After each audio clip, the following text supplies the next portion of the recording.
Alors qu'un cessez-le-feu est entré en vigueur à Gaza, les Palestiniens déplacés regagnent le nord de l'enclave, tandis que les premiers convois humanitaires font leur entrée sur le territoire. Des dizaines de milliers de personnes ont acclamé Donald Trump ou conspué Benjamin Netanyahou à Tel Aviv samedi soir à l'approche de la libération attendue des otages du Hamas. L'Union européenne entame la mise en œuvre progressive d'un nouveau système électronique de contrôle des citoyens non européens à ses frontières extérieures.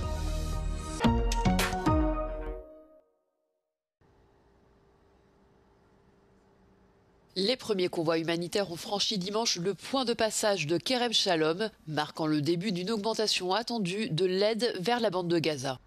À partir de dimanche, près de 600 camions entreront dans l'enclave chaque jour comme le prévoit l'accord de cessez-le-feu.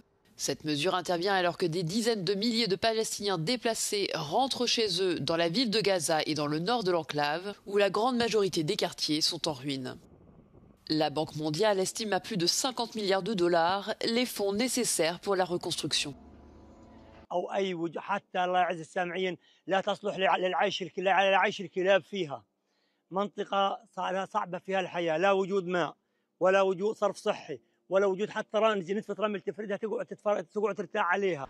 Sur le plan diplomatique, un sommet consacré à la paix au Proche-Orient réunira ce lundi les dirigeants régionaux et internationaux à Sharm el-Sheikh en Égypte. Une cérémonie de signature officielle y est prévue afin de clarifier les volets sécuritaires et politiques du plan de paix à Gaza et la reconstruction de l'enclave. Des dizaines de milliers de personnes se sont rassemblées à Tel Aviv samedi soir à l'approche de la libération attendue des otages du Hamas. Ils ont applaudi le président américain Donald Trump et certains ont hué le premier ministre Benjamin Netanyahou alors que l'envoyé américain Steve Witkoff s'adressait à la foule. We all owe a debt of deep gratitude to President Trump.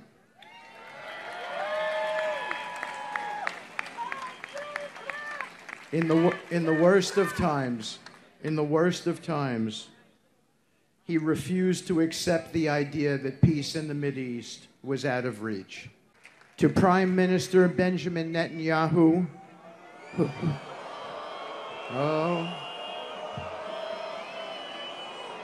Les Israéliens se sont serrés les uns contre les autres dans la joie mais aussi dans la douleur lors d'un rassemblement qu'ils espéraient être le dernier.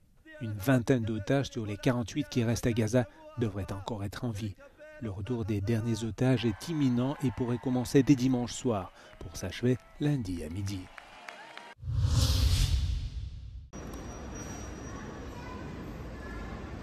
L'Union européenne entame la mise en œuvre progressive d'un nouveau système électronique de contrôle aux frontières appelé système d'entrée et sortie.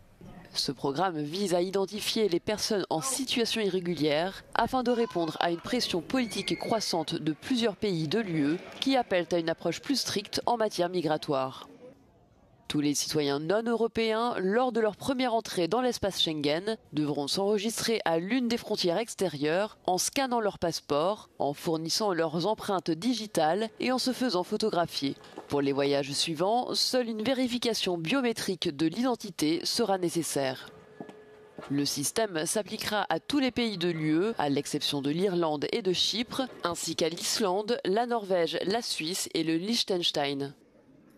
Bien que son déploiement débute ce dimanche, la mise en œuvre complète s'étalera sur environ 6 mois pour être pleinement opérationnelle en avril 2026.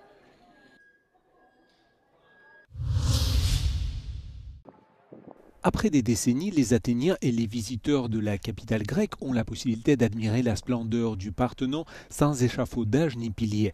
Les structures en fer cachaient inévitablement certains détails et altéraient l'expérience esthétique sur le rocher sacré. L'enlèvement des équipements est temporaire et devrait durer jusqu'en novembre. Des échafaudages plus modernes, mais plus discrets, reviendront. Ils sont nécessaires pour poursuivre les travaux d'entretien et de restauration du monument unique qui devrait s'achever au printemps 2026. L'Acropole est de loin l'attraction touristique la plus populaire en Grèce. Environ 4,5 millions de visiteurs s'y sont rendus en 2024.